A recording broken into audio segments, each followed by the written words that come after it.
Hi, Ratna Andhra food சேனலுக்கு உங்களை அன்புடன் வரவேற்கிறோம். இன்றைக்கி நம்ம பார்க்குறது தொடாச்சேனிங்கி கீரை.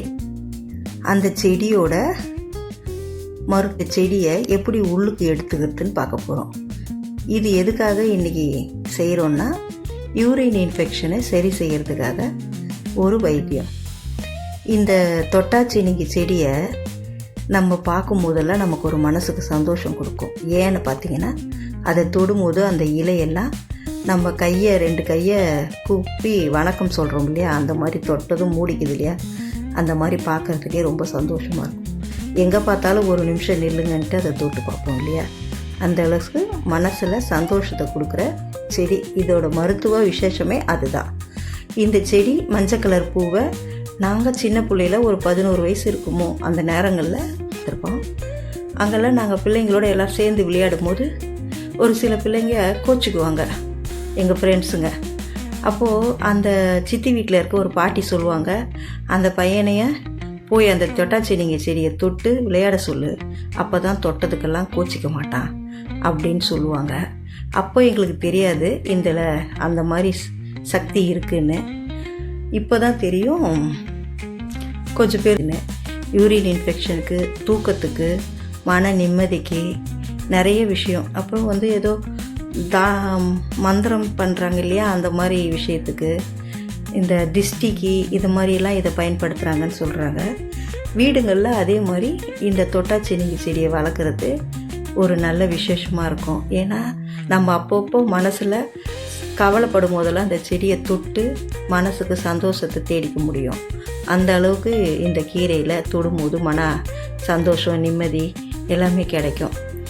இந்த கீரையை பறிக்கும் போது கையில் முள் குத்தும். முள் உள்ள ஒரு செடி வகை இது. அதனால் சிசர் வச்சு தான் கட் பண்ணி எடுத்துக்கணும். இதை நாங்கள் போய் அதை பறிக்கும் போது இலையெல்லாம் விரிஞ்சு இருந்தது. நாங்கள் தொட அது எல்லாமே மூடிக்கிச்சு. இப்போ இலையே இல்லாத மாதிரி அந்த செடி தெரியுது.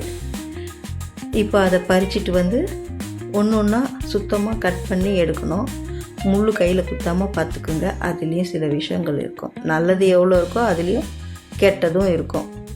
இப்போ இந்த செடியை பறிச்சுட்டு வந்தாச்சு. இப்போ பாருங்கள், கத்திரிக்கோல் வச்சு ஒன்று ஒன்றா கட் பண்ணி எடுத்துக்கலாம். இதோட காயுமே பார்க்க பூ மாதிரி தெரியும்.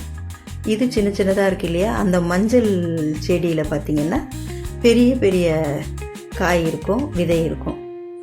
இப்போ இதை சுத்தம் பண்ணிப்போம். இது எதுக்கெல்லாம் சாப்பிட்லான்னு பார்த்திங்கன்னா, யூரின் இன்ஃபெக்ஷன். இந்த யூரின் இன்ஃபெக்ஷன் எப்படி கண்டுபிடிக்கிறதுனா, நமக்கு அடி வயிறு இழுத்து பிடிச்சிக்கிற மாதிரி இருக்கும். யூரின் போகிற இடத்துல சுருக்கு சுருக்குன்னு வலிக்கிற மாதிரி இருக்கும். ரொம்ப கஷ்டமாக இருக்கும். யூரின்னு சில பேருக்கு வராது. வெய்ய நாளில் எவ்வளோ தண்ணி குடித்தாலும் வேர்த்து தான் கொட்டும், யூரின் வராது. அதனால் என்ன ஆகும்னா, கிட்னியில் தண்ணி பற்றாக்குறையால் அந்த உடல் சூடு அதிகமாகி யூரின் போகிற இடம்லாம் எரிச்சல், வலி, இந்த மாதிரி வேதனைலாம் கொடுக்கும். அந்த மாதிரி நேரங்களில் இந்த மாதிரி பொருளெல்லாம் நம்ம கஷாயமாக செஞ்சு பயன்படுத்தலாம். இப்போது இதை தட்டியாச்சு. தண்ணியில் 1 டம்ளருக்கு 1/2 டம்ளர் மோராகவும் 1/2 டம்ளர் கஷாயமாகவும் ரெடி பண்ணணும். அதுக்கு ஒரு டம்ளர் தண்ணி வச்சு இந்த இலையை போட்டு நல்லா கொதித்து வந்ததும் வடிகட்டி ஆற வச்சு மோரில் கலந்துக்கலாம். இது ஒரு சிலர் பாலில் கலந்து சாப்பிட்றாங்க, ஒரு சிலர் வெறும்னா கஷாயமாகவும் எடுத்துக்கிறாங்க. அவங்கவுங்க குடும்ப வழக்கப்படி செய்கிறாங்க. நாங்கள் எங்கள் வீட்டில் எப்பவுமே எந்த இலையாக இருந்தாலும் கொதிக்க வச்சு தான் எங்கள் தாத்தா பாட்டி சாப்பிட்டு பழக்கம். அதே பக்கத்தில் தான் நாங்கள் செய்வோம். இப்போ இதை ஆறிடுச்சு. இதை மோரில் கலந்துக்கலாம்.